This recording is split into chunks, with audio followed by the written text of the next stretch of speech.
So you've decided that you want to explore kink, but you're already in a vanilla relationship. Here are a few ideas on how to broach the subject with your partner.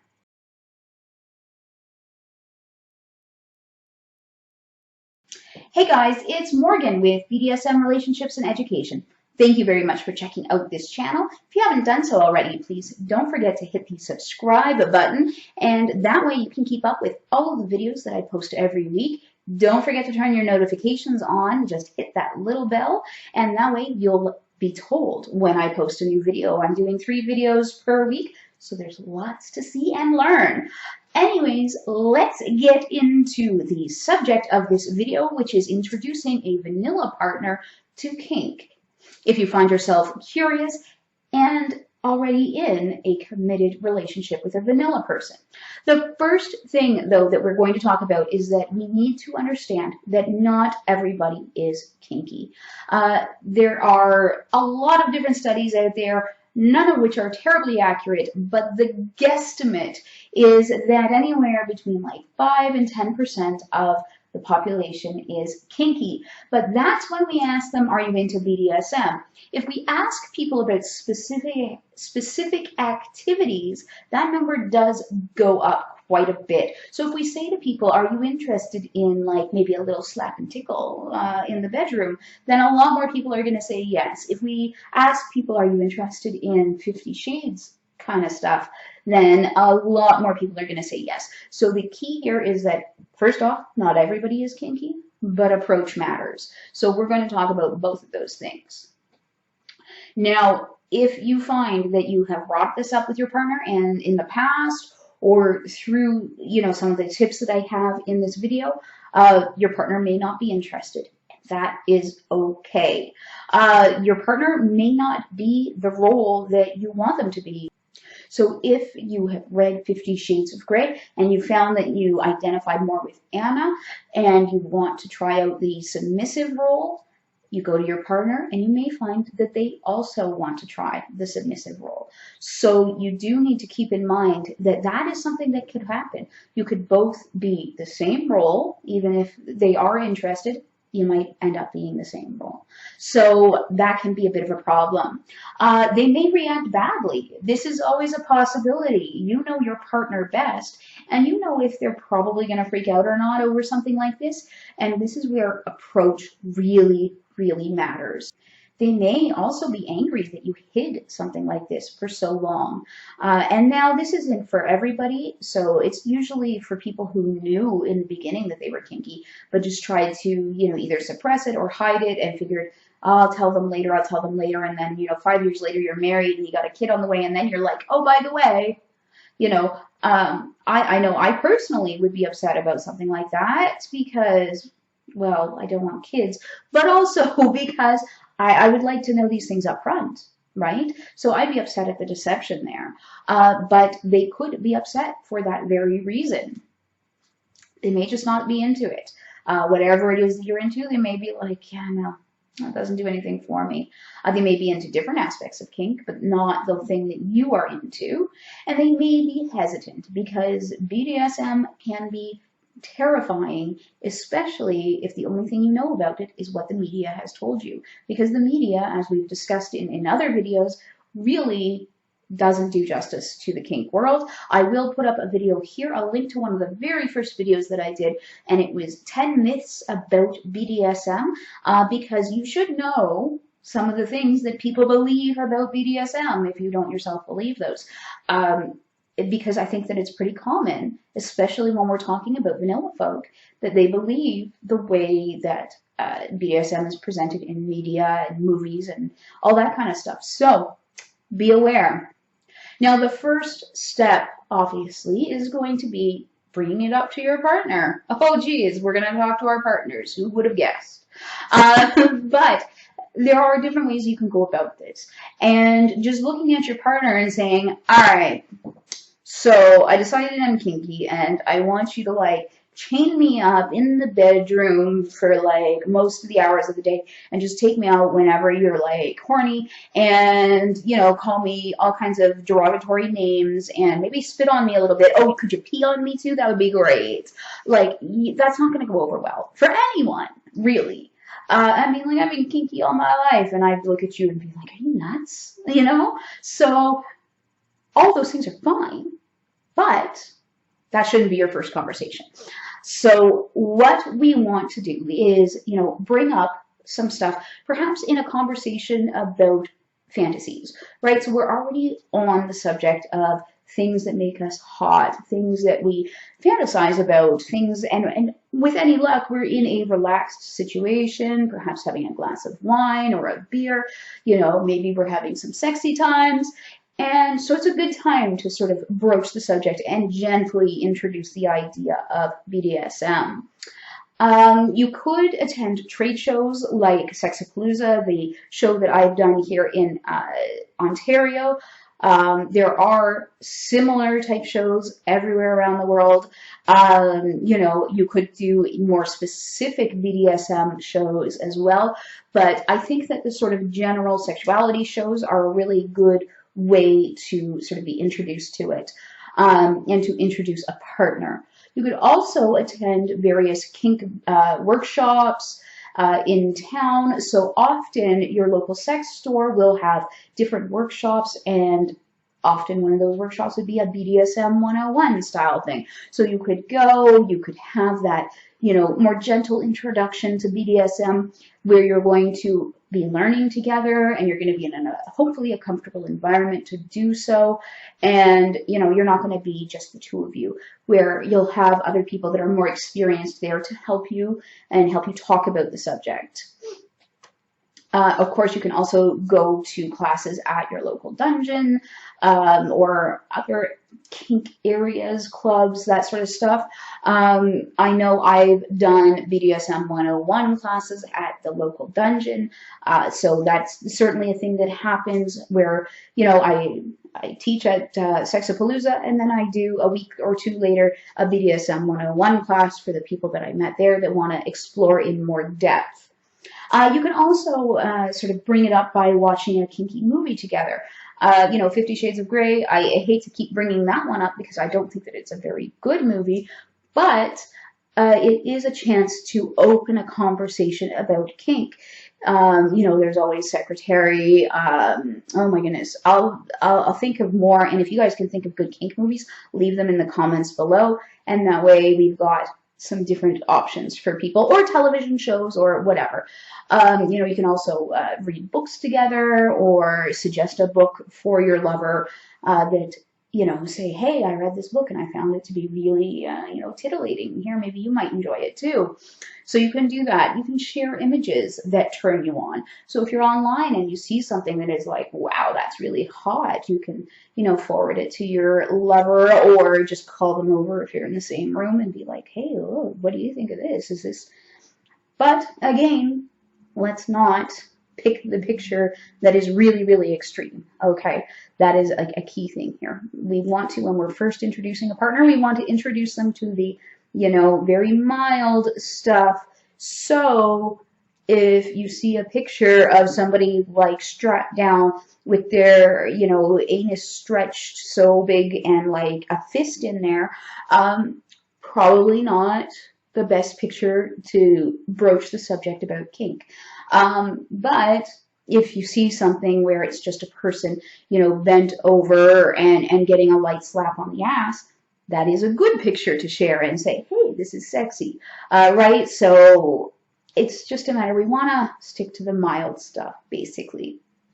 The other thing is that, stick to the things that have the wider appeal, right? Spanking is going to appeal to a much wider audience than anal fisting.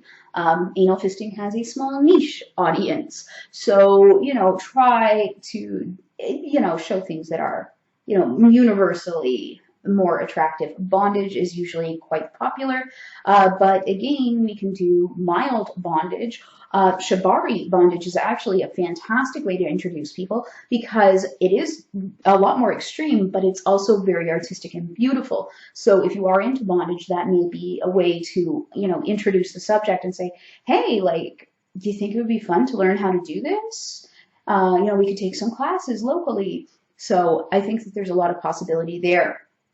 Before you have this conversation with your partner, you do need to figure out a few things first. So you need to figure out what you need. So do you need just kinky sex and play? Do you need dominant and submission, so authority transfer sometimes? Do you need 24/7 total power exchange or 24/7 authority transfer? Are you just into some fetishes and you really don't want all the rest of the other stuff? What are you into? What do you need? And, that way you know what to broach your, what subject to broach with your partner, because it's going to be a lot easier if you're like, hey, I'm into these specific things, rather than I'm into BDSM, which is a huge, huge thing. So if you just say, like, I'm into BDSM and leave it there, they're going to sit down at the computer, type in BDSM, and who knows what comes up. And it might be something that's really extreme and scares them off. Whereas if you were like, hey, I think I might be into a little, like, spanking every now and then, then they can look that up. And I mean, we all know what spanking is, but, like, it's not as scary, it's not as frightening as some of the stuff that kinksters get up to. And you need to learn how to express these things in a way that vanillas are going to understand. So, again, I'm going to use spanking as an example. So, hey, spanking really turns me on. Do you want to try maybe sometime? That's a good way to sort of broach it, as opposed to, like, I want you to be in charge of our sex life all the time. That might be like, they're like, what do you mean and why and or like, I want you to tie me up and hang me from the ceiling and then beat me black and blue. That's going to be scary, right? So not the right approach, but hey, I'm kind of into spanking. You want to try that sometime? Is a good way to sort of broach it. Try not to use a lot of kink-specific language, because somebody that's not into the BDSM world is not going to have any idea what you're talking about. But if you start going on and you're using really, like, if you're like, well, I'm an ABDL and I'm into 24/7 TPE, your partner is going to be like, I have no idea what you're talking about. This is confusing and I don't like it. You want to be able to explain things in terms that they're going to be able to understand. They can learn what ABDL is later. They can learn what 24/7 TPE is later. But in the beginning, you should just, the mild stuff, and, not using all of these terms and abbreviations that aren't going to mean anything to your partner.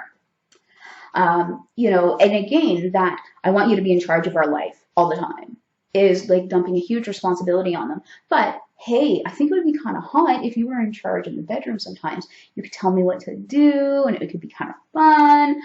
Something like that is a much different approach, and it's probably going to get you a lot further.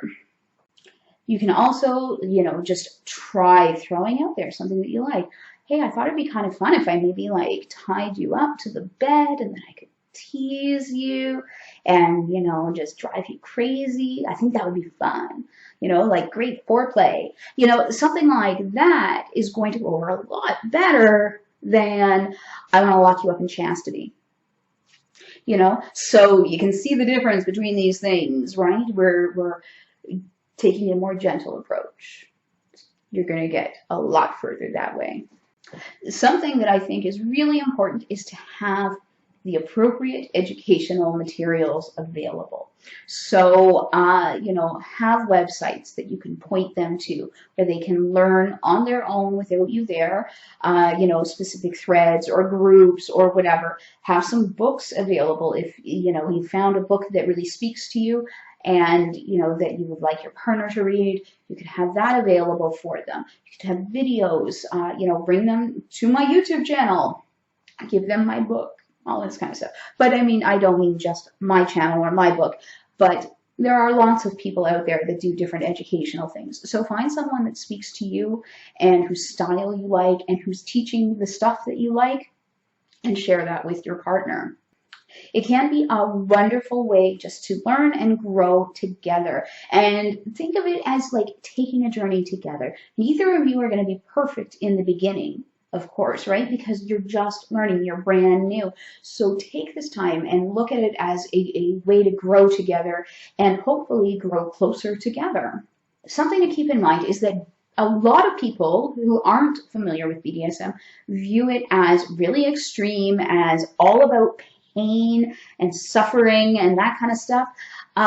So you want to make sure that you talk about some of the other stuff too. Talk about sensual play and, you know, like blindfolds and soft touch and teasing and light bondage and stuff like that. It's going to get you a lot further, again, than just going for the hardcore stuff. But really do your best to allay their fears that this means that you're like some crazy sadist or masochist that is going to be like after blood all the time, right? You know, you want to start slow and you can always work your way up to blood all the time because it's fun. Maybe that's just me, but you know, I get distracted so easily. But you want to start with the more mild stuff. I can't even tell you how many times I've said that in this video, but it's just that important. So again, mild bondage is a good way to get into things. You can try sort of basic obedience, bend over, you know, and then have them respond, yes, ma'am, or yes, sir. Little things like that, you know, and then you can kind of take it from there. Just those little things that can start out that are pretty mild that a lot of vanilla people, I think, already do in the bedroom. I don't really know because I haven't been with a vanilla person in more years than I can even count. But I'm pretty sure that vanilla people do some stuff that would technically be considered kinky and they don't even realize it. So, you know, giving those, you know, mild orders and doing that sort of gentle obedience in the bedroom is a great way to get started. And most importantly, of course, be prepared to communicate what you want.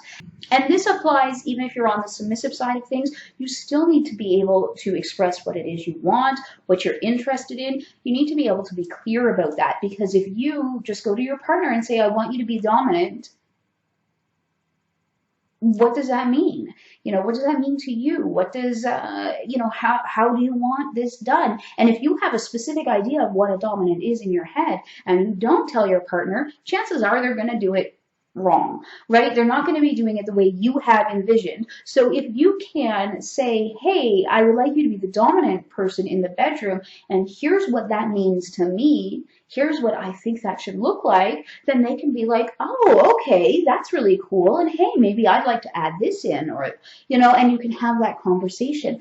But if you just sort of are like, I want you to be the dominant, then it tells them nothing. And finally, very important piece of advice, make sure that you understand the difference between fantasy and reality. And then make sure your partner also understands the difference between fantasy and reality. Because I think there's a lot of people who have seen movies or read books and have this like hot idea in their head, and then they go to try it and it doesn't work out at all like the way it did in the movie or in the book or whatever. And they're really disappointed. So you need to be able to tell the difference between fantasy and reality. And you need to understand how you can take the elements of that fantasy and turn it into reality. So that's what I was trying to do with my little 50 Shades series, and I'll link that up here, because I know a lot of people enjoyed the fantasy of that book. However, the reality of it is much different. So if you want to, you know, if that is something that you enjoy, you can learn how to take those hot scenes and turn them into something that is much more realistic. So just remember, communication is super important, negotiation is super important, and I will link videos to all of this stuff for you guys so that you have it at your fingertips and you can do the research that you need to do before talking to your partner. Anyways, guys, if you have other questions or suggestions on how to talk to a vanilla partner about BDSM, please leave that in the comment section. And I always try to answer questions within a couple of days. I don't always succeed, but I do try to answer everyone's questions. And if not, I will totally make more videos on this subject if we want to explore deeper into this. So thanks very much for watching. Please give me a thumbs up if you enjoyed the video, and I will see you guys in the next one.